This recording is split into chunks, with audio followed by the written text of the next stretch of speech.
Em continuidade das nossas atividades, teremos a palestra ministrada Interdisciplinariedade e Intersetorialidade no processo de socioeducação pelo desembargador Mário Luiz Hamidoff. Aplausos a ele, por favor.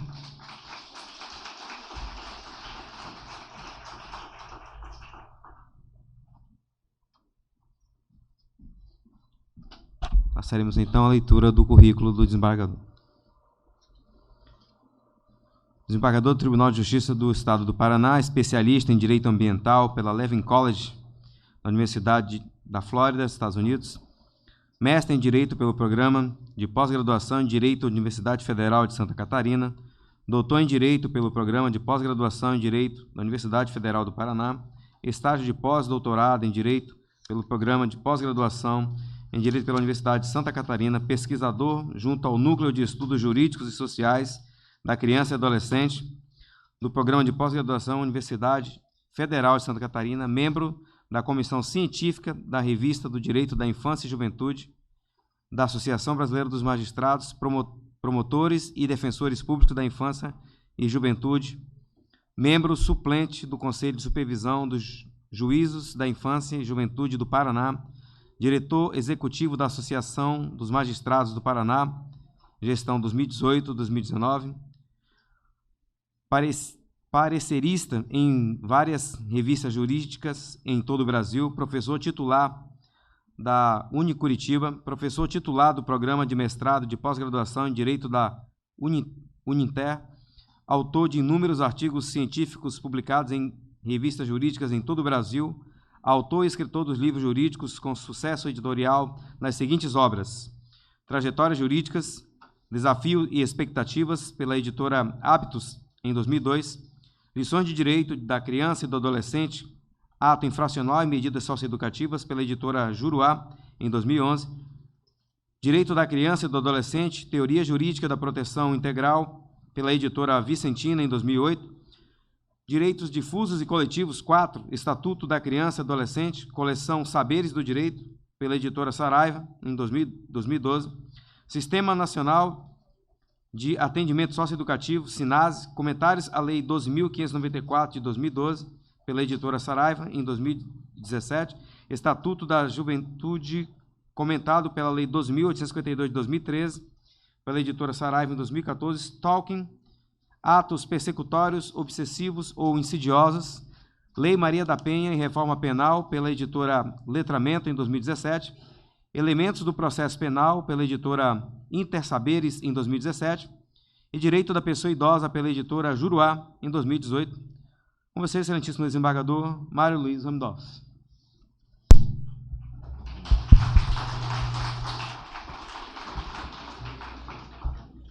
Boa tarde a todos.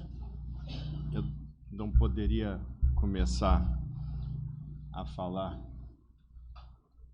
mais uma vez aqui no estado de Rondônia sem pedir permissão ao meu colega desembargador Ítalo, que é o nosso coordenador da área da infância, ao meu mais novo amigo, o Dr. Marcelo, que também é do Paraná. Eu sou carioca, casado com a Paraná, fui para o Paraná, estou lá preso há 33 anos, cumprindo pena.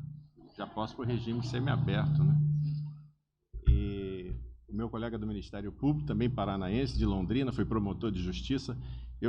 Essa apresentação serve para que eu possa me arrumar aqui na mesa. Eu fui promotor eu nunca venho despreparado, para dizer que eu fui promotor durante 24 anos, e pelo 5º Constitucional, eu fui ao Tribunal de Justiça do Estado do Paraná há 3 anos atrás. E, nesses 24 anos, eu fui promotor em todas as varas da infância e da adolescência do Estado do Paraná. Conheço tudo. E conversava com a Franciele, também a minha mais nova melhor amiga no Rio Grande do Sul, que eu já não gosto mais do Saraiva, da Verinha, do Brancher, porque o Brancher, quando começou com essa invencice de restaurabilidade, eu estava lá para bater nele. E continuo batendo nele, e nós crescemos juntos até hoje. Por favor. É que eu sou promotor do júri, daqui a pouco eu vou estar em pé, tiro a casaca. Meus colegas... Ótimo, obrigado. E eu quero contar isso para que os senhores saibam que eu vou ser o anticlímax de tudo isso que está sendo dito agora, porque eu vou falar do direito da criança e adolescente. Eu acho legal justiça restaurativa, eu acho legal psicologia, tanto é que sou casado com uma psicóloga, eu tenho alguém para cuidar de mim 24 horas, mas eu estou querendo preencher o que os senhores vieram hoje à tarde aqui absorver. O que eu vou fazer com tudo isso na hora que eu for trabalhar, botar a mão diretamente, é o que me importa, o atendimento direto da criança e do adolescente. Porque, vamos deixar claro aqui, eu sempre faço essa antipatia no começo, no final vamos sorrir e chorar juntos. Como psicanalista, o juiz e o promotor, a defensoria pública, o advogado, o procurador do município, do estado, eles fazem teses maravilhosas nos seus gabinetes. As decisões do Marcelo são de vibrar, a mão treme. A questão é que se eu não cuidar do educador social que põe a mão no garoto lá, me desculpe, isso não vai dar certo. O cemitério está assim de boa intenção. Quero saber, não é a ouvida, é a escuta do educador social. Como é que ele está trabalhando? Porque eu, diferente dos senhores, não sei como é que funciona aqui, depois o Marcelo me conta, trabalhei no CIAD, Centro Integrado de Atendimento do Adolescente em Conflito com a Lei. Lá dentro, gabinete não tinha banheiro particular. Quando tinha movimento é uma coisa, quando tem rebelião é outra. E quando tem movimento ou rebelião, o promotor e o juiz não vão lá negociar. Senão você tira a autoridade do dirigente da entidade de atendimento. Ok? Vamos falar de coisas sérias aqui, duras. Porque esse é o dia a dia de quem trabalha cumprindo o acompanhamento da medida socioeducativa junto com o adolescente. Tá? Eu não pratiquei ato infracional nenhum e estava lá dentro com eles. Aí uma vez, muito saliente, cheio de boa vontade, boa intenção, como todos nós somos, eu sentei para almoçar a comida deles. E o dirigente me chamou, doutor Mário, faz favor. Pois não, doutor. O senhor está comendo uma comida que é licitada para adolescente em conflito com a lei. O senhor não pode comer aqui. Não é sentar com ele e comer que você está sendo legal, igual, bacana, garantindo direitos. Deus nos livre da bondade dos bons. Nós não somos bons. Por isso tem lei. Se fosse bom, não tinha lei. E por isso, nós temos que cumprir a lei. Adolescente não quer caridade, assistencialismo. É o primeiro passo, é uma abordagem. O adolescente quer que nós todos cumpramos a lei. Essa é a diferença. Goste ou não goste, a lei representa o mínimo ético porque foi deliberada de acordo com o Estado democrático de direito, em que a autonomia dos povos, os nossos representantes... Eu não gosto do deputado, vire deputado, meu amigo. Enquanto o deputado votar aquela lei, nós vamos cumprir aquela lei. Porque só respeitando a lei é que há respeito às autoridades.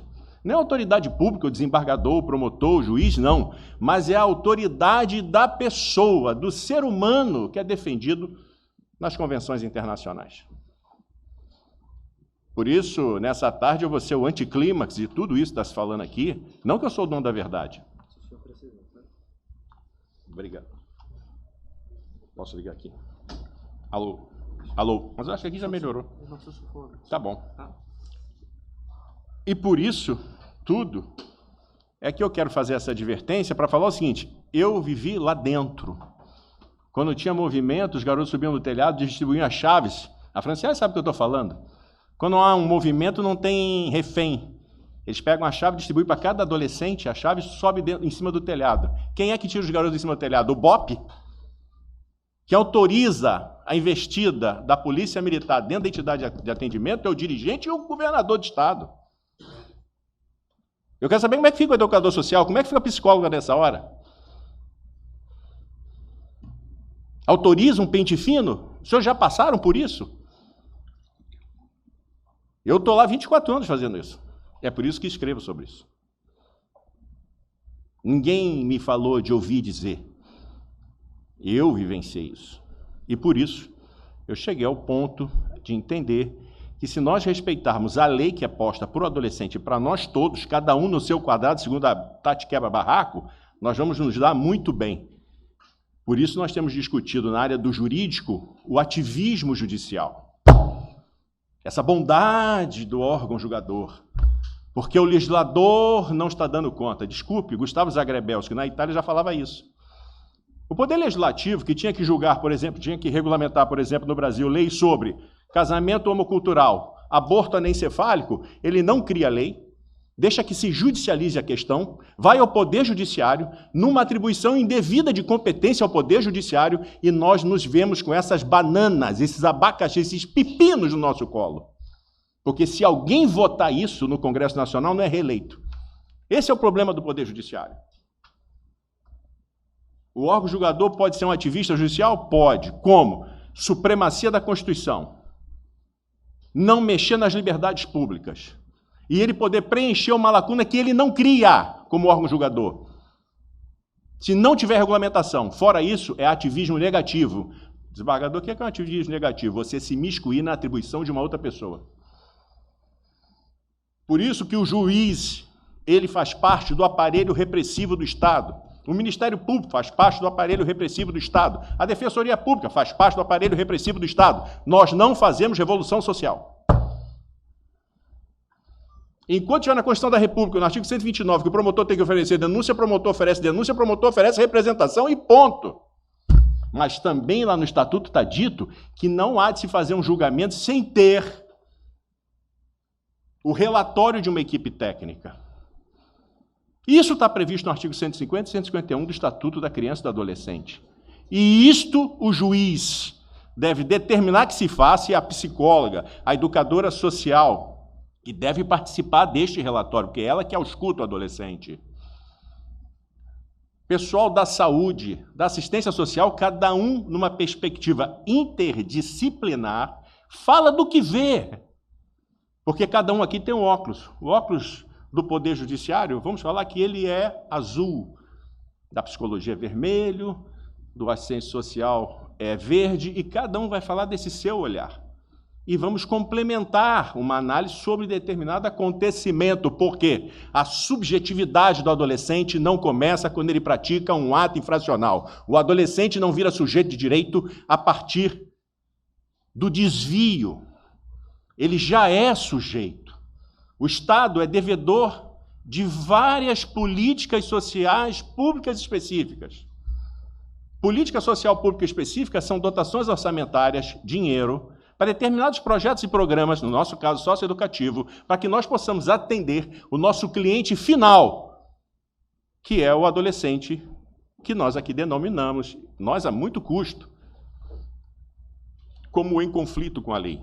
Porque é o seguinte, quando Antônio Carlos Gomes da Costa, a Dulce, falou que o delito, que não é ato infracional, dentro da teoria jurídica, porque ele é pressuposto a aplicação de uma pena em dom de uma medida socioeducativa, ele quis dizer, e eu não estou querendo te explicar, só para que eu conheci, uma pessoa apaixonante, e eu reproduzo tudo que ele falava,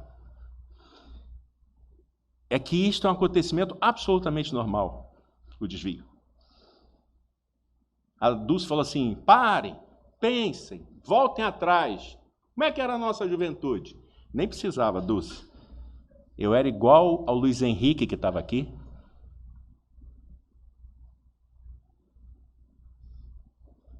Ao Felipe, que querem fazer direito.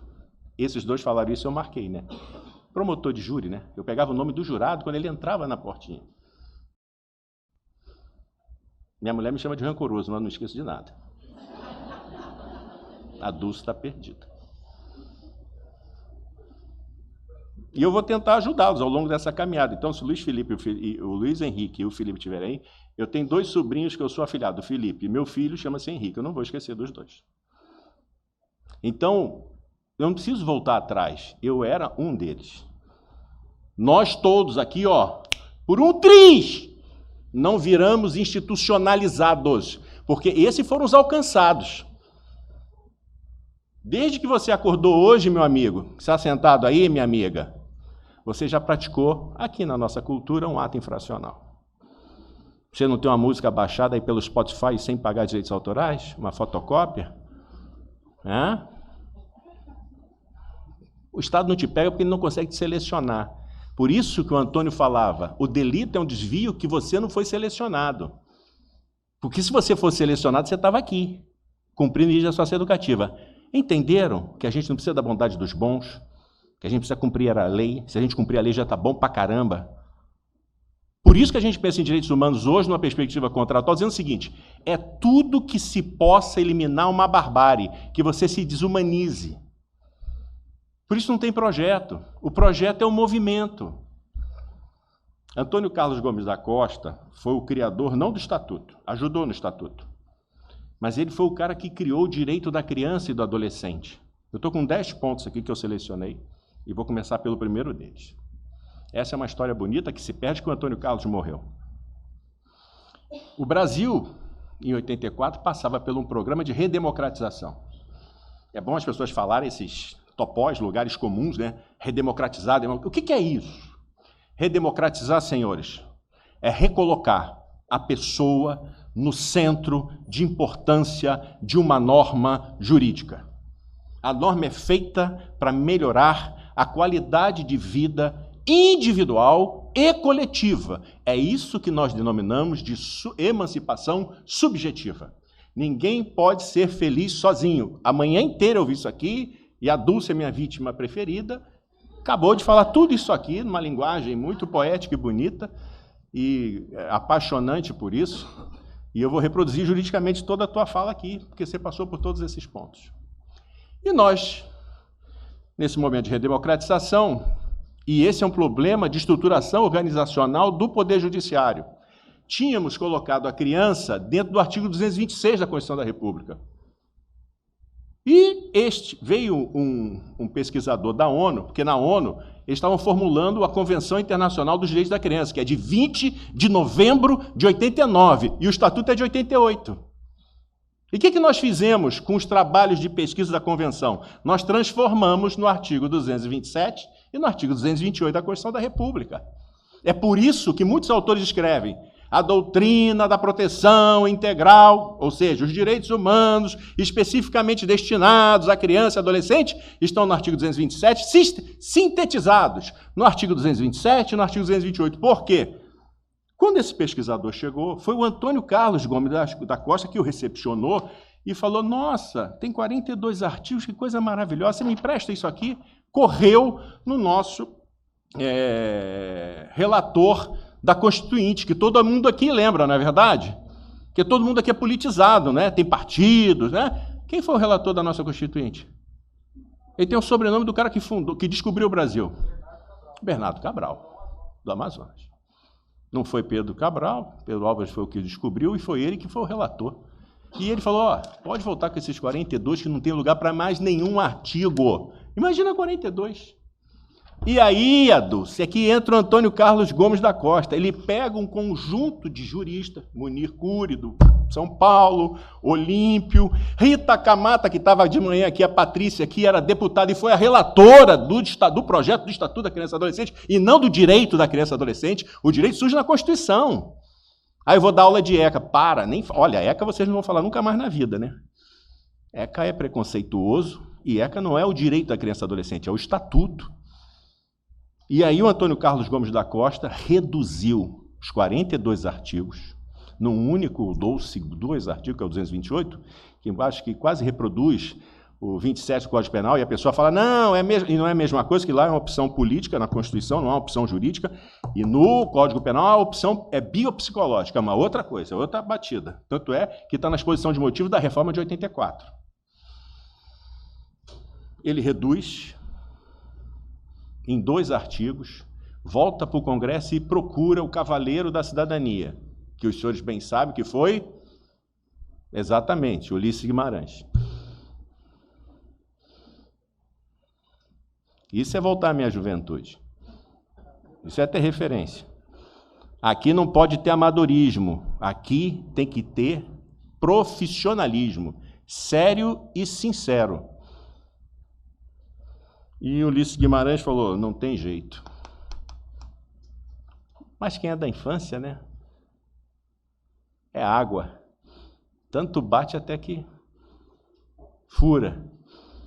E nós fizemos, isso é o mais interessante. Eu estou falando isso que o Antônio Carlos me contou, isso num talk show na Universidade Positivo, e depois disso ele faleceu. Para não esquecerem essa história.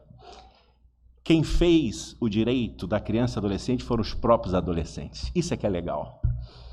É que ele, como educador, ele saiu para buscar 1 milhão de assinaturas em 5 estados, que nós tínhamos poucos aviões e não tínhamos WhatsApp. Tá? Essa é a história do direito da criança e adolescente. É do pé descalço. E ele fez o seguinte, ele foi em cada escola pública, pegou a assinatura de quem tinha mais de 16 anos, com RG ou CPF, fez uma carreata, parece de carro, deveria ser carro, mas é de ônibus, invadiram o Congresso Nacional, e quem tem memória vai lembrar disso, subiram a rampa do Congresso com a bandeira do Brasil, botaram a bandeira do Brasil e depositaram mais de 1 milhão de assinaturas. E aí o Bernardo Cabral se viu obrigado a inserir na Constituição o artigo 227 e o artigo 200. Vocês entenderam como é que o negócio bate? É assim que funciona na área da infância. Desde sempre. Desde sempre. Então, qual é o problema hoje que tem a Corregedoria de Justiça do Tribunal de Justiça do Estado de Rondônia, que é igual ao do Estado do Paraná? Chega final de semana, o juiz da família ou o conselho tutelar altera uma guarda, uma visitação, uma apreensão de adolescente, não é isso? A culpa é do juiz? A culpa é do promotor, do Ministério Público, da Defensoria? Não. É da Constituição. Volto a repetir. A criança adequada está no 226. O adolescente em conflito com a lei está no 227. E o Estatuto da Criança e Adolescente, que vem depois, diz o seguinte, esta lei se aplica a toda a criança e todo o adolescente, ponto. Por isso, o que está errado é a colocação na Constituição. Nós tínhamos que ter juízos especializados, que está no Estatuto, em 1º grau e em 2º grau. Nós não temos isso no Paraná. Nós tínhamos que ter uma Câmara só do direito da criança e adolescente. Então, o ato infracional está na 2ª Câmara Criminal, proteção está na 12ª Câmara Cível e políticas públicas está na 4ª e 5ª Câmara Cível do Tribunal. É isso que diz o Estatuto. Entendeu porque a gente bate cabeça? Quem devia estar aqui para ouvir a gente não está. Aqui só está quem já não precisa ouvir o que eu estou falando.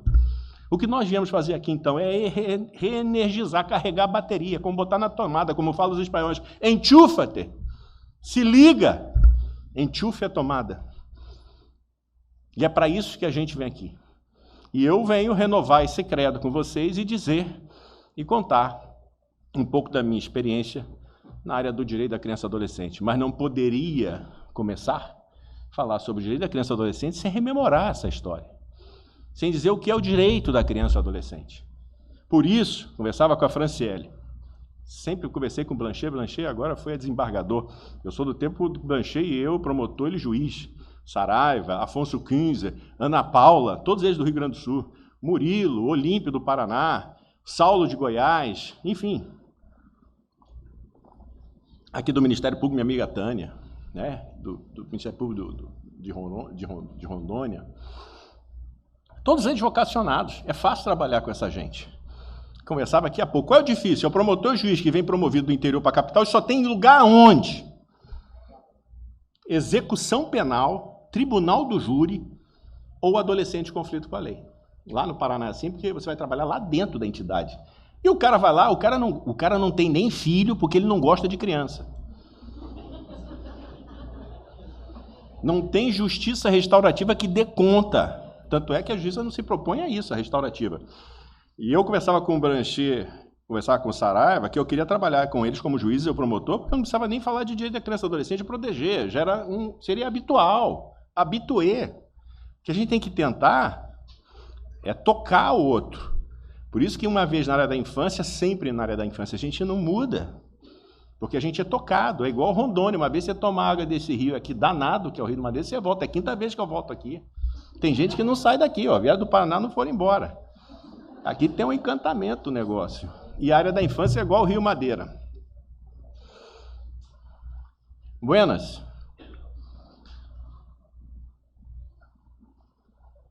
Como é que eu vou trabalhar dentro do âmbito jurídico, com as importantes contribuições, estou entrando na minha fala de interdisciplinariedade, das outras disciplinas que estão previstas em lei. Não é porque a Dulce acha legal a psicologia na área da infância, é porque está previsto na lei. E agora também no SINASE.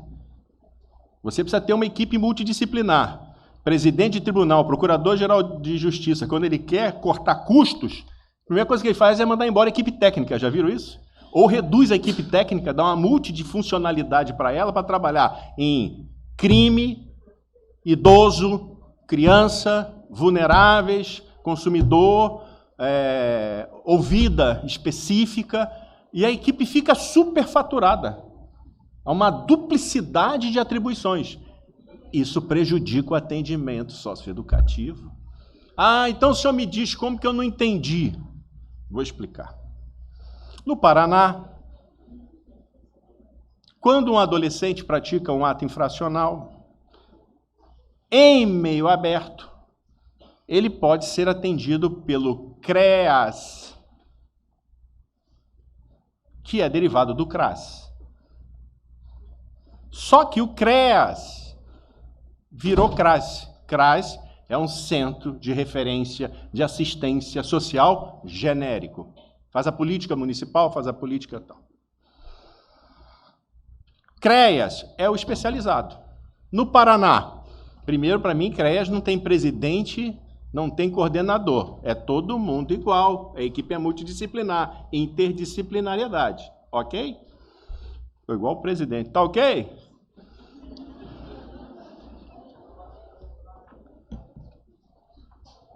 No meu CREAS, lá no Paraná, obrigado, é atendido a pessoa idosa, vítima de violência, a mulher, vítima de violência, a criança, vítima de violência, e o adolescente em conflito com a lei, que variavelmente praticou essas violências. Vão se encontrar no CREAS, sem círculo terapêutico, restaurativo. O círculo é outro. Como é que fica a equipe técnica?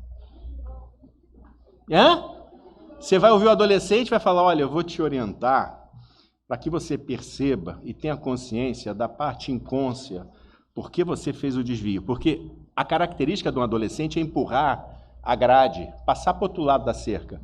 Esse é o adolescente normal. Um adolescente anormal é o cara que senta, estuda, cumpre a lei, não sai de dentro do limite. Eu tenho meu filho do meio, o Henrique, ele é igual a mãe. Chega em casa, ele põe um sapatinho ali, o tênis, tem 22 anos. O quarto dele é um brinco. Eu tenho uma filha de 28, a Luísa. Dizem que puxou o pai. Sabe como é que eu sei que ela está em casa? A minha casa tem 2 andares ali, tem uma escadaria, sobradinha. Hã? Não, quase nada. Tem um gênio difícil. Sutiã na escada. Eu falo, filha, pai, tá calor. Eu nunca tive uma irmã. Dou umas 2 caminhadas assim, já tá a bota e a meia. E até chegar ao quarto, ela já trocou a roupa toda. Ela já chega e anda pelada lá por cima. Puxou quem? O pai? Então, o mesmo pai, a mesma mãe e 2 personalidades completamente diferentes. Quem é o normal aqui? Quem é o normal? Tem um professor Luiz, queria me lembrar o nome dele, da Universidade de São Paulo, que diz o seguinte, nós somos normalpatas. E para cuidar de um normalpata, na nossa área de socioeducação, só um adolescente em conflito com a lei. Entendeu, a Dulce? Não é você que está ajudando eles estão te ajudando. Quando você cresceu? Quem era a Dulce? Você está entendendo? O movimento é outro. Explica isso para um jurista. Freud dizia o seguinte, psicanalista.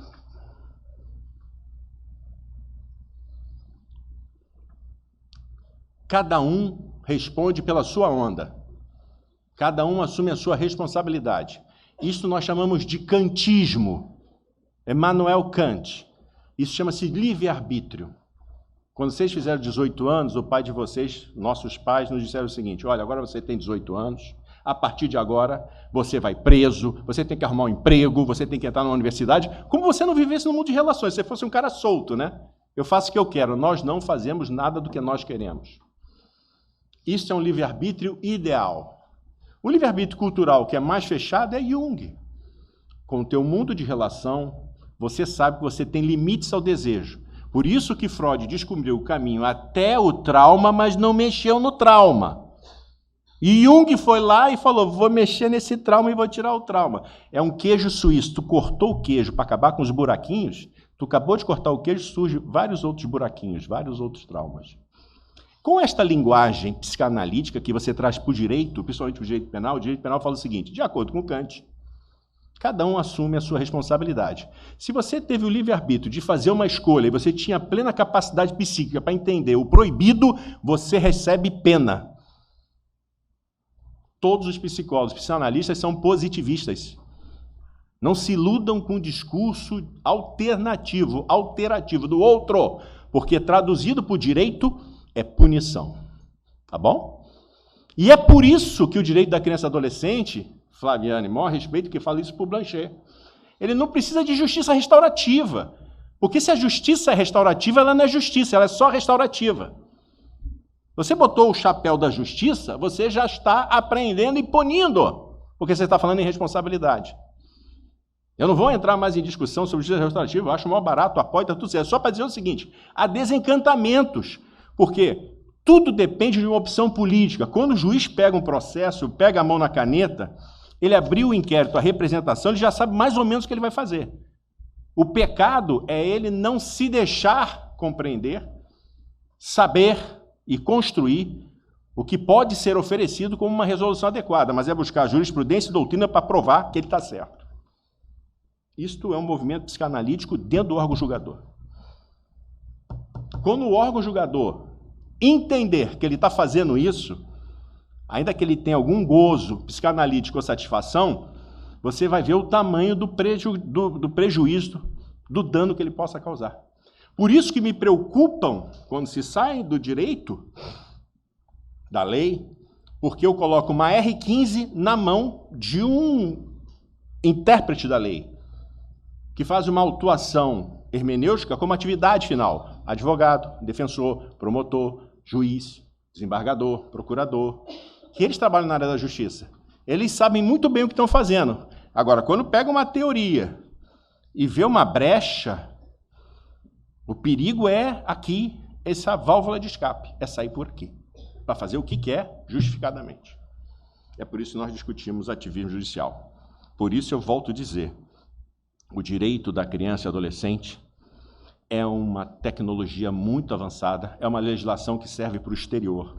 E dentro do direito da criança e adolescente já há círculos. Dentro do direito da criança e adolescente já existem juizados especiais. Dentro da criança e adolescente já existe restaurabilidade. Nós não precisamos, a não ser trabalhar com o próprio estatuto, por isso, legalmente, eu sou infancista.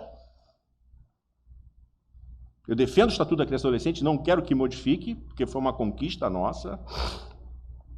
E como órgão julgador, eu trabalho com a doutrina da proteção integral, porque ela está descrita como marco teórico para a atuação do Poder Judiciário. A doutrina da proteção integral é o resumo dos direitos humanos especificamente destinados à criança e adolescente, porque o Brasil é signatário da Convenção Internacional dos Direitos da Criança de 20 de novembro de 89. E por isso o Brasil, se ele não cumprir a convenção, ele pode ser responsabilizado na área internacional. Aumentar o risco do Brasil e não ter investimento, aumentar a nossa pobreza. Basicamente é isso. Por este motivo, não outro, na minha tese doutoral tem mais 28 motivos, eu sou absolutamente contra a redução da idade de maioridade penal. Vou começar com uma perspectiva psicológica, como falou a Dulce aqui. A adolescência é uma condição humana indispensável para a pessoa aprender a adolescer. Não foi isso que ela disse aqui na frente? Sabe quanto tempo você tem para aprender a adolescer? 6 anos. Você, durante 12 anos, aprendeu a ser criança. Você tem 6 anos para aprender a deixar de ser criança e aprender a ser adulto até os 60 anos, até os 59 anos. O pessoal quer reduzir a idade de maioridade penal para fazer o quê? Para passar de criança a adulto e já meter o pau? Eu não entendi. Vocês sabem quantos mandados de prisão tem em Curitiba? Em Curitiba, não estou falando Paraná, não. Curitiba. 70 mil mandados. O maior campo de futebol do município de Curitiba tem 40 mil lugares. Onde é que eu vou botar essa gente? Ah, vocês querem botar mais os adolescentes aí dentro? Me fala mais sobre isso. Vocês não têm orçamento. Então, numa análise econômica do dinheiro, do direito, falando sobre questão orçamentária financeira, não pode reduzir a idade de maioridade penal. Pode pegar o ministro da Economia e falar isso para ele. Se ele ainda não entendeu o credo.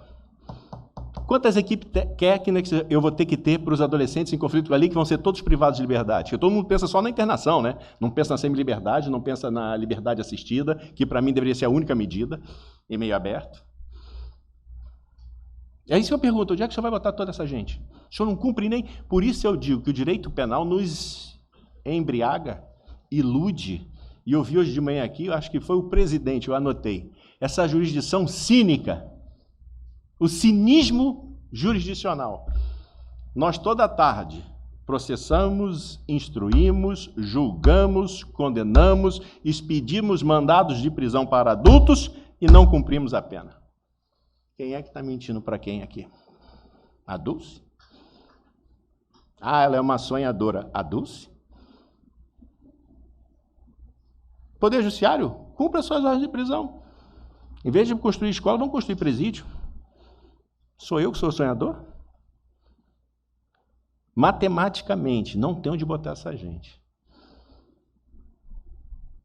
O que nós vamos fazer com essa população? É não criminalizar. O processo de criminalização primário é a programação que o legislador faz da atuação de um órgão julgador. Eu dou palestra para juízes, e juízes depois não saem para jantar comigo. Eu falo, excelência, vossas excelências não julgam nada. Vossas excelências colocam um processo em ordem para substrato fático. Por isso que os procuradores, os desembargadores falam, capricha no relatório, me passa o fato, me diga foi o que a testemunha disse, porque isso é rico, você pode trabalhar em cima disso. Tanto é que nós temos a supersúmula 7 do STJ. Não se discute fato nos superiores tribunais, só direito. Quem é que está enganando quem aqui, bicho? Aí o juiz se vê, o tribunal não manteve minha decisão. Olha, saravá. Amém.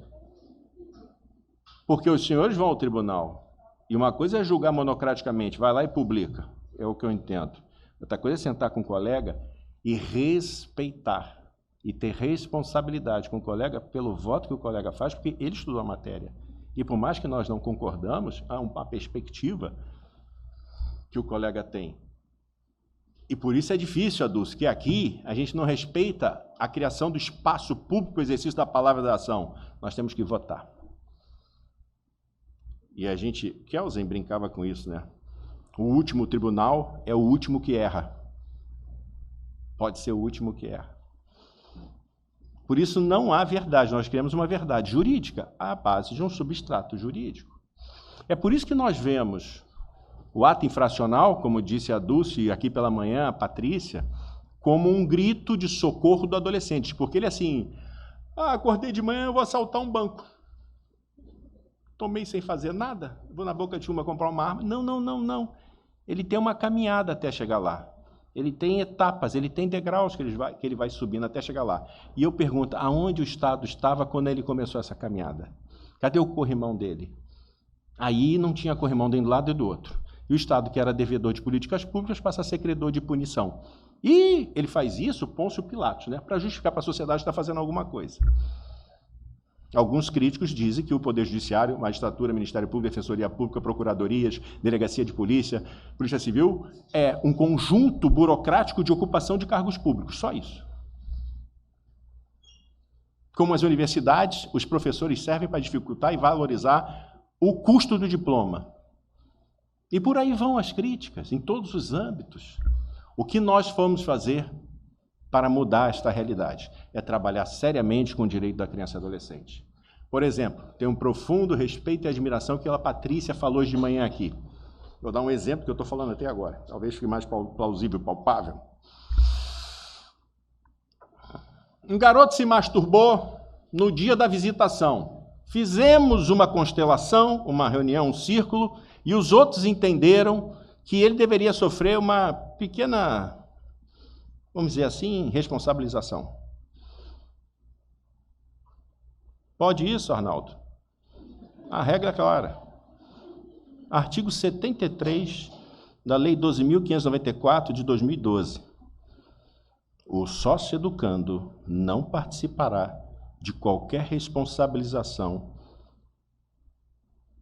disciplinar na entidade. Ah, pode falar alto, que eu estou aqui para contribuir.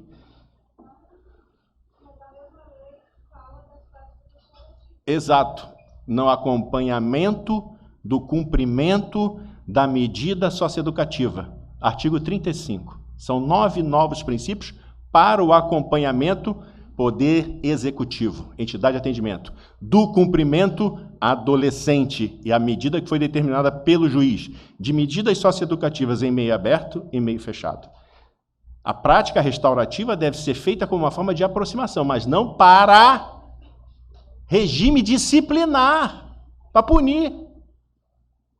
E pior, por uma pessoa que não tem atribuição para isso, que é o adolescente. Eu faço o que com isso? Eu empodero o adolescente em punição. Desculpe, não estão ajudando, estão atrapalhando. Agora, o que deveria fazer a prática restaurativa? Trabalhar um ambiente de diálogo desse adolescente com um grupo de adolescentes e com os familiares. Ótimo, parabéns. Estou com vocês. Para punição disciplinar, não. Pode ser a mais bela das soluções, mas isso vai me causar um problema muito grande de entidade, porque eu trabalhava lá dentro da entidade. Se eu entrasse num movimento e pegasse o adolescente, me dar a chave na minha mão, ele me desse, na próximo movimento, na próxima rebelião, ele só falaria com quem? Com o dirigente da entidade? Ele respeitaria o educador social? Só falo com o promotor. Esse é o problema da inversão. Então, vou repetir.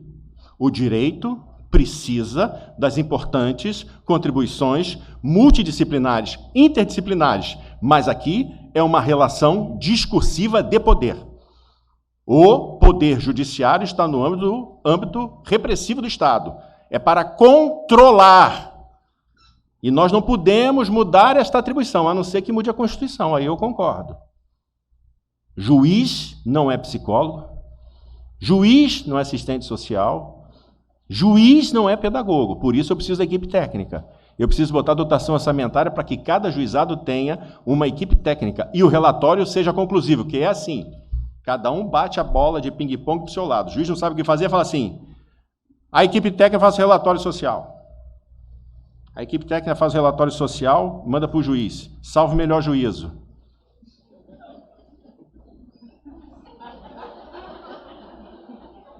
Aí o juiz fala assim, chama a moça lá responsável da equipe técnica. Ah, senhor, tem sempre uma puxa-saco. Oi, doutor, tudo bem? Ela é a presidenta da equipe técnica. Não existe presidente de equipe técnica, pode ser chamado toda a equipe. A senhora pode negritar qual é a medida sugerida? Ela falou, mas nós não vamos sugerir medida, né? Nós damos um relatório social, salvo o melhor juízo. E o pepino... Você está entendendo, Franciele? É isso que acontece ou não? Aí fala o seguinte, o juiz não sabe o que fazer, fala, a senhora me indica uma medida, que senão eu não posso julgar. Que aí o juiz pega o parecer técnico e vira o fundamento da sentença dele para ele não ser uma sentença suicida, sem fundamento. E o psicólogo, o assistente social, a equipe municipal, não sabe o que fazer. Você entende? Cada um fica jogando abacaxi para um lado e para o outro. E mais, eles pedem até que negrite. O que eu fazia? Eu falava, tem que mandar para a equipe técnica como promotor, eu faço minha sustentação e a oral em 20 minutos, como diz o estatuto, eu não peço conclusão para fazer por escrito. O juiz decide na hora. Ah, mas minha agenda é enorme. Imagina, eu não tenho agenda. Quase nenhuma, mas fazia isso. Toda a minha sustentação era oral. No tribunal, 30 dias, não passa disso. Julgamos toda a tarde 400 processos. E recebemos 6 mil. O que a gente vai fazer? Há uma judicialização desnecessária, uma procura pelo terceiro suposto saber desnecessário. Freud dizia, você procura o juiz, como procura um psicólogo, procura um assistente social, como ele fosse a terceira pessoa, salvo engano, você falou sobre isso aqui, que sabe o problema, a solução dos seus problemas. Ou, cara pálida, a solução dos seus problemas está em você. É você que vai resolver os seus problemas. Eu posso te ajudar, eu posso ser irmão, eu posso dar a mão, eu posso dar dicas. Por isso que eu acredito que professor é quem ensina você a ler e escrever. Ah, eu queria assistir um milagre. Você já viu o que é um milagre de uma pessoa aprender a falar e escrever? Isso é um milagre. Os professores produzem milagres, os psicólogos produzem milagres, os juízes produzem milagres. Porque a gente encontra a solução para coisa que não tem solução. Mas como dizia Kelsey, eu vou dar uma solução jurídica, das possíveis. Não sei se econômica, social, política vai ser certo. Por isso, na área da infância, na socioeducação, eu preciso da interdisciplinariedade. Para causar uma ruptura menor socialmente. Entenderam a importância da interdisciplinariedade? Não é se substituir na atividade final do Poder Judiciário, julgar. Mas contribuir, auxiliar. Excelência, o senhor está indo por aqui, mas vai dar isso, hein? Vai dar M. Não tem a menor dúvida, vai voltar. O professor, eu também acabei de não entender nada agora, é simples. Fui promotor também em todas as varas criminais em Curitiba. Eu queria saber quem é meu padrinho no Ministério Público para dar uma surra nele. Né? Só peguei pior comarca, promotoria da infância, assim, lá dentro. Eu fui promotor de júri, eu fui promotor de presídio, né? Trabalhar com faccionados. Na audiência, doutor, seu cliente, ele é viciado em drogas. Está pedindo o segundo, terceiro habeas corpus de 2, 3 processos já. A minha vontade é soltá-lo, não tem problema nenhum, mas colocar ele num tratamento. Se o senhor não me apresentar uma vaga séria e sincera de tratamento, ele volta para a boca de fumo, ele vitimiza outra vez, que ele aumenta a dívida dele com o traficante, que mata a paulada, e ele volta para cá e não sai mais pela reincidência. E o cliente dele olhando, não vou fumar mais, não vou. Como não vai? A Patrícia está dando para essa aqui, não podia parar para fumar um cigarro. Tinha algema química. E olha que a Patrícia está já orientada ou desorientada. Como é que você vai fazer isso com uma pessoa que não tem consciência da sua subjetividade? É você jogar a pessoa no próprio escárnio. Por isso que a gente fala, não vou dar o habeas corpus. Porque, por incrível que pareça, a contenção, artigo 124 do Estatuto, contenção é necessária. Por isso que internação, para mim, não é castigo e não pode ser. Internação é a última medida. A melhor delas, liberdade assistida. Para evitar a internação, a semi-liberdade. É a primeira proposta da semi-liberdade, não é um efeito pipoca. Sai da internação e vem para a semi-liberdade. Não, não é isso. Semi-liberdade não é para isso. Semi-liberdade é para impedir a internação. A internação é para contenção. Para quê? Para que possa ser trabalhado pela equipe multidisciplinar. Mas deixa eu falar uma coisa. Equipe multidisciplinar não decide, ok? Beleza? Estamos conversados? Cada um no seu quadrado? Quem decide é juiz. Quem representa é promotor. E eu também sou favorável à remissão pura e simples. Por quê? Gente, vamos trabalhar com a análise econômica do direito. Eu estou estudando agora na escola de Chicago, lá para ver se resolve esse negócio. Estou pegando os textos, tal. A questão minha é do custo social da escola americana, né? Por exemplo, a teoria da justiça de John Rawls. Eu ouvi a questão aqui de sentar em volta da mesa para discutir problema, desde que todas as diferenças estejam na mesa. Porque eu não posso ampliar um custo social, botar um véu da ignorância, como falava John Rawls, professor americano de Harvard falecido, para deixar todo mundo igual na mesa para discutir uma questão pública. Aí, me desculpe, isso aí é conversa para boi dormir. Aonde vai passar o ônibus aqui em Rondônia? Quem é que tem que estar sentado na mesa para discutir isto? O governador do estado e as concessionárias? Não, o usuário. E o usuário, com todos os seus dilemas, que mora longe, não tem emprego, ele trabalha com 2 turnos, nós temos a questão aqui de clima muito séria. E aí nós vamos ver onde é que esse ônibus vai passar. Isso aconteceu na Prefeitura de Porto Alegre. Participativa. Entenderam? Então, esses ciclos restaurativos têm um custo de cidadania. Isso fala Caterine Pievatolo, professora de Milão. Qual é o custo social de uma teoria pública de justiça? Tá? Esse é o nosso problema. Nós temos uma grande diferença social no Brasil. E isso não é posto na mesa. Isso tem que ser posto na mesa. Depois nós vamos falar de coisas belíssimas, sobre justiça, sobre tudo. Mas as diferenças têm que vir para a mesa. A cidadania tem que vir para a mesa. Ok? Muito bem. O que eu faço com esse adolescente que precisa da contenção? Eu faço a contenção. E, se vocês bem lerem o artigo 120, 121, parágrafo 1º, diz: o adolescente privado de liberdade e internação deverá ter todas as atividades fora da entidade. E o dirigente da entidade não precisa de autorização para o juiz para fazer isso. Ele pode autorizar, não vai autorizar no primeiro dia, mas depois de um relatório mínimo de 6 meses do acompanhamento. Onde ele corta cabelo, onde ele cuida do dente, onde ele pode até estudar, tecnicamente, profissionalmente. Nos meus livros, eu inventei uma coisa que foi adotada pelo Tribunal de Justiça do Estado de São Paulo, o NUT adota isso no livro dele já. Eu fui a Teresina e nós tínhamos problemas de transporte coletivo. E eu inventei lá a semiliberdade invertida. Como é que é a semiliberdade? O garoto, às 6, 9 horas da noite, vai para a entidade se fecha, a famosa tranca, e aí o educador faz as últimas tarefas, põe todo mundo para dormir depois de jantar.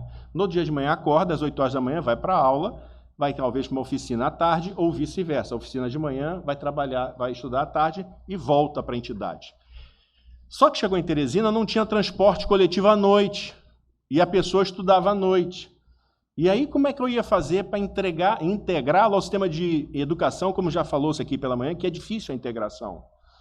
Você tem que inverter. Ele passava o dia na entidade fazendo capacitação e orientação pedagógica, e à noite ele estudar, com compromisso da família ir levar e buscar. E ele sabendo que se ele não fosse cumprir essa semiliberdade, ele poderia ter, inclusive, uma internação sanção, não gosto de usar essa palavra, por até 90 dias, ou ele poder, quem sabe, até em razão da prática do ato infracional com violência contra a pessoa, ser internado.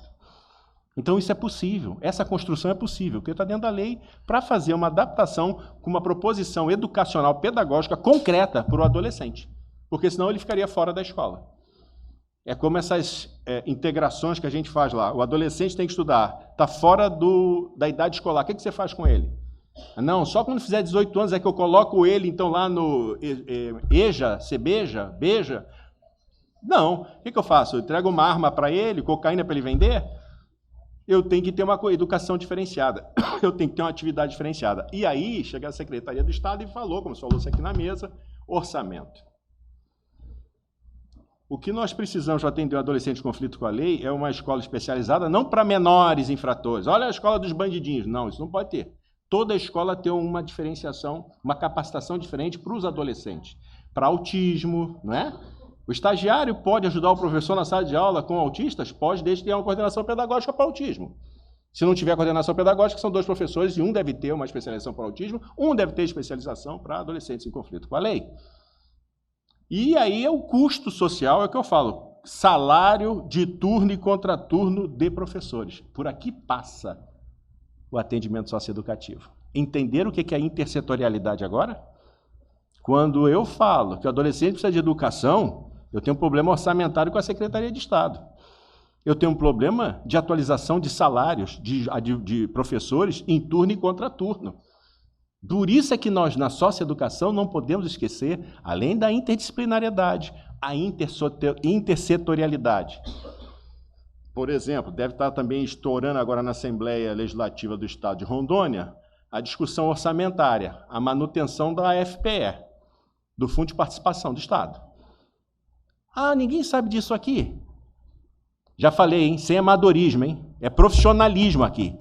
Não sabe disso? Vai se catar, vai procurar saber. Para trabalhar na área da infância tem que saber. A gente não estuda psicologia? Então a Dulce vai estudar orçamento e finanças também, dona Dulce. Não vai falar só de psicologia, não. Vá lá na Assembleia acompanhar a discussão sobre isso. Todo mundo chamado a responsabilidade. Que aí as pessoas chegam e dizem, eu vou falar sobre psicologia na área do direito. Eu vou falar, vem cá, e a questão política, orçamentária, financeira Não tem ninguém aqui? Vamos chamar os economistas para cá, para eles fazerem projetos sociais e programas sociais para a gente aqui, com base em dotação orçamentária. Essa é a minha vida inteira, minha gente.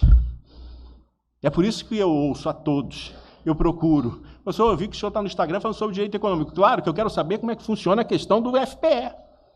FPE é o seguinte, vamos passar para o Poder Judiciário aqui um orçamento de 12%, 13%?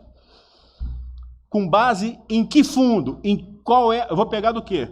Do repasse de verba federal do Estado de Rondônia? Da arrecadação do ICMS, do ICE? Eles criam um fundo de participação. Sobre qual índices vão incidir o orçamento do Tribunal de Justiça? O orçamento que ele vai ter que usar na área da infância. E é isso que a gente tem que atravessar a rua aqui e lá assistir os deputados falarem. Ah, mas eu sou juiz, eu não posso falar. Pelo amor de Deus, eu ouvi hoje de manhã aqui, eu não gosto de partido político. Oh, pode parar. Nós vivemos numa democracia. Nós temos que participar de partido político, sim, me desculpe. Eu não participo de nenhum. Mas para com isso. Votação de conselheiro tutelar. Ah, ele quer ser conselheiro, que depois ele quer ser vereador, depois ele quer ser deputado. Ótimo! Porque falamos a manhã inteira, quando a pessoa vem para a área da infância, a gente toca ela de uma maneira diferente, que ela leva a bandeira da infância para o resto da vida. E se vier cada um de um partido, e nós tocarmos, cada um de sua forma diferenciada, a Dulce, a Franciele, o Ítalo, o Marcelo, o Ministério Público, o cara vai falar, poxa, mas existe todo um mundo que eu posso construir, porque eles se pretendem sempre uma reeleição, e não é só a questão do dinheiro, do poder. E eles podem ser um deputado, um vereador da infância. Vamos parar com isso. E outra coisa, não se cria na área da infância esses politiqueiros. Existe o político sério, existe o politiqueiro, que é usar a infância para se promover. Não se sustenta. Estou muitos anos na área da infância.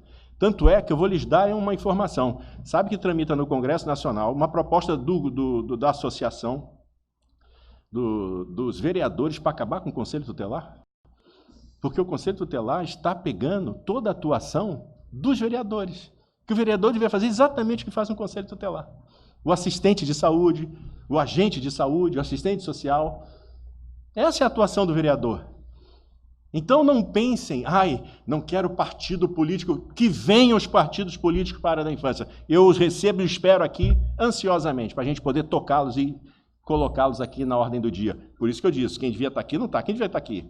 Quem devia estar aqui são os vereadores, são os deputados, que vão discutir o nosso orçamento, para montar a equipe disciplinar especializada, para fazer capacitação permanente, para aumentar o quadro de funcionários, né? A secretaria ter uma permanência, que entra governo, sai governo, muda toda a secretaria, todo o trabalho que foi feito é jogado fora. Eu já vim falar aqui capacitar membros pela secretaria.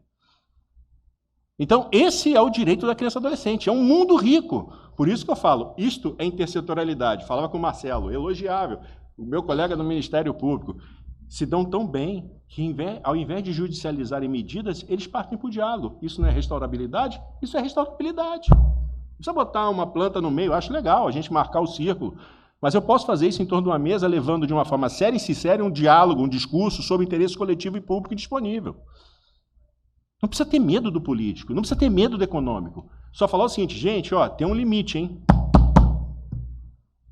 Criança e adolescente é prioridade absoluta, tranca todas as pautas.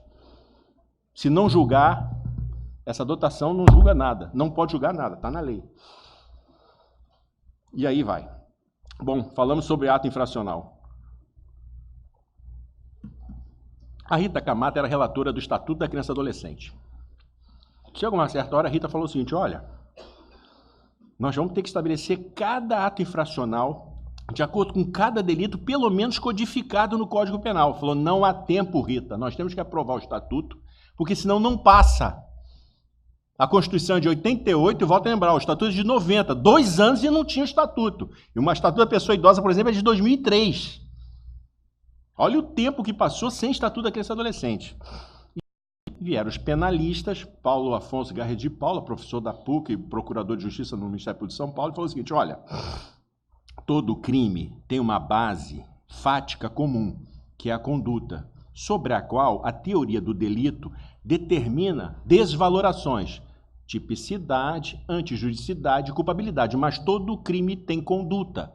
Então você vai fazer o seguinte, Rita, escreva aí, o ato infracional é assemelhado à conduta descrita como crime, artigo 103 do Estatuto da Criança e Adolescente. Este é o princípio da legalidade. É por isso que eu não preciso do SINASE para falar de princípio da legalidade.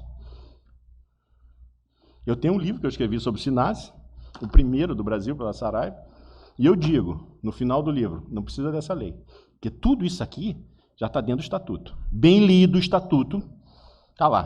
Por que o SINASE é bom? Porque do artigo 1º ao artigo 34, ele faz uma reestruturação administrativa para quem é dirigente de entidade de atendimento. No 31, é assim, é um soco no estômago. Não sei se vocês atuam junto ao Conselho dos Direitos da Criança e Adolescente. O Conselho dos Direitos da Criança e Adolescente é quem tem um fundo, o FIA. E o FIA, como vocês sabem, é a alocação de recursos que viram recursos públicos, que o Estado também deve colaborar, nós chamamos de projeto raspa-tacho, cada secretaria afinada com a área socioeducativa, educação, assistência social, saúde, tem que mandar dotações orçamentárias para lá para projetos, e não podem ser projetos casados. O artigo 31 diz o seguinte: é possível usar o dinheiro do fundo para programas de socioeducação. O que vocês pensam sobre isso? Isso é uma balela, porque quem tem que dar dinheiro para a socioeducação é o Estado. Não pode ir lá no fundo pegar isso. Eu posso criar um projeto, como são dos garotos que fizeram o teatro aqui, e remunerar esse cidadão que foi o coordenador. Marcelo, o nome dele, como é que é o nome dele? Emeron. A Emeron tinha que receber dotação orçamentária para fazer isso. É para isso que serve o FIA. É isso aqui. Mas FIA não paga salário de educador social, não constrói entidade de atendimento, não paga. E isto está no artigo 31. O financiamento do acompanhamento, do cumprimento de medida socioeducativa pode ser pelo FIA. E eu lutei sempre contra isso, porque as crianças estavam nos lixões lá em Curitiba. Aí a Sanepar, uma entidade estatal de saneamento urbano, falou assim: eu dou 2 milhões de reais para vocês tirarem a criança lá dos lixões. Eu falei: ô, Sanepar, pode parar. Isso aí é função tua. Você controla o lixo aonde joga e não pode deixar a criança ter acesso, nem famílias. Não sou eu, não vou fazer projeto. Você quer doar 2 milhões? Ah, então não vou doar 2 milhões. Então não pode ter doação. Casada? Isso é um absurdo. Eu só dou dinheiro se você cumprir a minha função. Está errado. Quem cumpre a tua função é você. Isso não é intersetorialidade. Agora, se a Sanepar ela incentiva o teatro para adolescentes em conflito com a lei, isto é intersetorialidade, que está trabalhando com a ideia de integração. Ok? Tranquilos? Vim falar sobre isso aqui hoje com vocês. Ato infracional não é um pecado original, é uma conduta absolutamente comum. Ah, mas ele matou, estuprou, eu entendi. Eu vou dizer para ele que ele não pode fazer isso. Nós vamos aplicar toda a responsabilidade devida, mas eu não vou demonializá-lo. Ele não é ruim, ele não é uma mala em si. Ele não é um mal em si. Porque hoje as pessoas estão com esses discursos rápidos. A cocaína é o mal da humanidade, o crack, a droga é o mal... Alô? A substância ativa de todas dessas drogas, elas servem também para curar. A diferença do veneno para o remédio é a dose, é a orientação. Eu denunciei como promotor de justiça um médico 900 vezes. Eu nunca fui um promotor bonzinho. Sempre falei, não precisa da bondade dos bons, não. A gente precisa respeitar o direito da criança e adolescente. Mas era um cara que batia um papo franco com um adolescente. E aí, meu amigo, o que houve? Ah, não, me conta. Não, pepipopu. Vou no médico, depois vou para adolescente, vermelho. Vou falar sobre o vermelho para vocês. O médico fazia o seguinte, ele prescrevia substância entorpecente para a mulher emagrecer. Nos primeiros meses, perdia 5 quilos. Mudava o ciclo menstrual, suava, não dormia, e elas ficavam viciadas. E ele começava a trocar por favores sexuais e dinheiro. Isso é tráfico. No final, a secretária aumentava as doses. Quem faz prescrição é médico. Daí o elemento normativo do tipo, sem autorização legal. É tráfico. Sai daqui agora, entra numa farmácia e compra Como é que é esse negócio aí? Antibiótico. Sem receita médica é tráfico. O que isso quer dizer com isso? Droga, eu penso que deve ser regulamentada. Eu estou estudando Direito Econômico, fui estudar em INPI, Marcas e Registros de Patentes, e descobri que tem empresa médica, química, que sabe e tem medicamento para melhorar a saúde das pessoas, mas não coloca no mercado porque é muito barato, não vale a pena. Aí o guri me pega um cigarro de maconha e fala que ele é um drogado, um doidão, um bandido. O que eu faço com uma empresa dessa? A gente quebra a marca e patente e vende o medicamento. Aí eles denunciam a gente lá na área internacional, na área de comércio. Vocês estão entendendo o que é o ato infracional? É um desvio que uma hegemonia política e econômica resolveu dizer que é desvio e chamou de ato infracional. Mas a empresa que não vende o remédio que pode salvar nós todos não é ato infracional, não é crime. Legal, né? O médico que fica viciando seus pacientes não é traficante, não é crime. O que é crime? Tudo bem, a gente parte da ideia que está previsto na lei, não pode usar substância entorpecente, não pode matar, não pode violentar a dignidade e a liberdade sexual, mas a pessoa, e aí eu vou discordar do nosso querido presidente, não é irrecuperável. Todos podem ser emancipados. Não é recuperar, não é ressocializar, é emancipar. É ele melhorar a qualidade, ainda que um pouquinho. É isso que a Dulce falou a tarde inteira. Ainda que um pouquinho, ele sai da cocaína e vai para a maconha. Ainda que um pouquinho ele melhorou a sua qualidade de vida individual e coletiva. E aí ele pode subir outros degraus. Entenderam isso? Não é sair de zero para super-homem, que não existe super-homem, não existem super-heróis. Ok? Adolescente em conflito com a lei, basicamente eu estou falando sobre isso. Medidas socioeducativas. O pressuposto lógico para aplicação de medidas, por determinações judiciais de medidas socioeducativas são atos infracionais. Os atos infracionais, eles têm uma base, que eu já disse, fática, que é semelhante ao crime, mas não é crime. Por quê? Porque falta um elemento de valoração negativa, que é a culpabilidade. A culpabilidade é que você não tem idade de maioridade para responder a um crime, porque ele não tem capacidade psíquica para a culpa. A culpa, no direito penal, é diferente da culpa para a psicologia. A culpa é quando você tem um juízo de reprovabilidade. A gente faz da seguinte maneira, não está certo nem errado, este é o método. Como fazer um bolo de chocolate. Se eu juntar todos os ingredientes, botar na panela, botar no forno, eu tenho um bolo de chocolate? Não. E no direito penal é a mesma coisa. Eu tenho que fazer a seguinte pergunta no juízo de reprovabilidade. O agente sabia o que ele estava fazendo? Ele teve possibilidade de entender? Se ele não souber o que ele está fazendo, ele não tendo dúvida, ele não sabe o que é certo e errado. Não sabendo o que é certo e errado, ele deixa de observar o que diz a lei. Eu posso exigir do agente um comportamento diverso daquele que ele adotou, segundo a lei.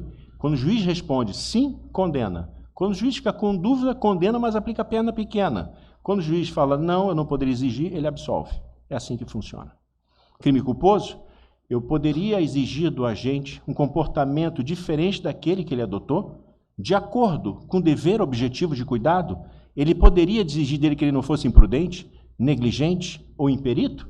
Se eu responder sim, eu condeno. Se eu responder não, eu absolvo. É matemático. Por isso que o direito trabalha com silogismo. Ah, eu não entendi, aquele juiz é um monstro, o Marcelo foi super duro comigo. Desculpe, nós fomos treinados para fazer isso. Não adianta dar uma bolinha de tênis e falar para o Neymar, joga. Se ele não joga nem com a bola grande, imagina com a bola de tênis.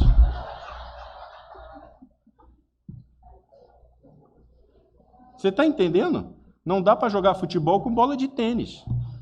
Por mais que seja perfeito a esfera. Por isso, na cabeça jurídica, nós pensamos dessa maneira, desta forma. Já falamos sobre socioeducação, o acompanhamento do cumprimento de medidas. Bom, O que é socioeducação? Socioeducação, do artigo 1º ao artigo 34 da Lei do SINASE, é acompanhamento administrativo do cumprimento de medidas socioeducativas. Invariavelmente, os autores e nos concursos públicos, eles falam execução de medidas socioeducativas. Hoje já passamos a manhã inteira conversando com a Patrícia da linguagem que não seja uma linguagem violenta. Quando você fala execução, você está reportando ao direito penal. E digo, a execução penal não é tão ruim, não. A Lei 7.210 é muito boa. Pena que não é cumprida no Brasil. Só isso. Mas a lei penal, a Lei de Execuções Penais, é uma lei tecnicamente muito avançada. Muito bem. Eu não chamo de execução penal porque remonta a um direito penal juvenil. Eu trabalho na área da infância de acordo com os direitos humanos. Alguns trabalham na infância a partir do direito penal juvenil. Outros trabalham a partir da psicanálise. E uns trabalham, como é o caso do Blanchet, a partir da restaurabilidade. Então, eu deixo bem claro o meu marco teórico, eu trabalho com a doutrina da proteção integral. Por mais que a restauração também possa trabalhar com a doutrina da proteção integral, ela trabalha com outras categorias, outras principiologia. E eu trabalho com os direitos humanos, que foi uma opção nossa democrática. A doutrina da proteção integral significa direitos humanos especificamente destinados à criança e adolescente. Está no artigo 227 da Constituição da República. Por isso que eu não chamo de execução. O acompanhamento propriamente dito, o processo socioeducativo, começa no artigo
não se aplicam aqui.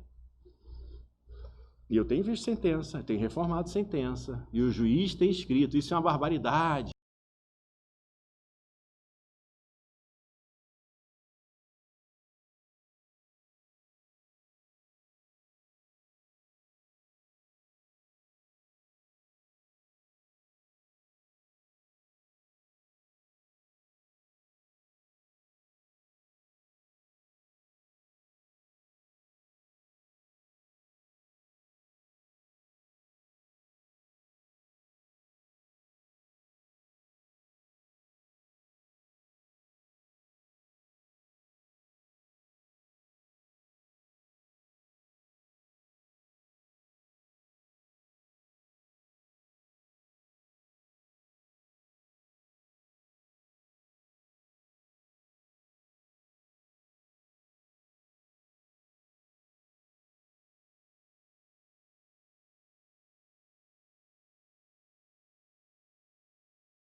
socioeducativa é uma resposta do Estado.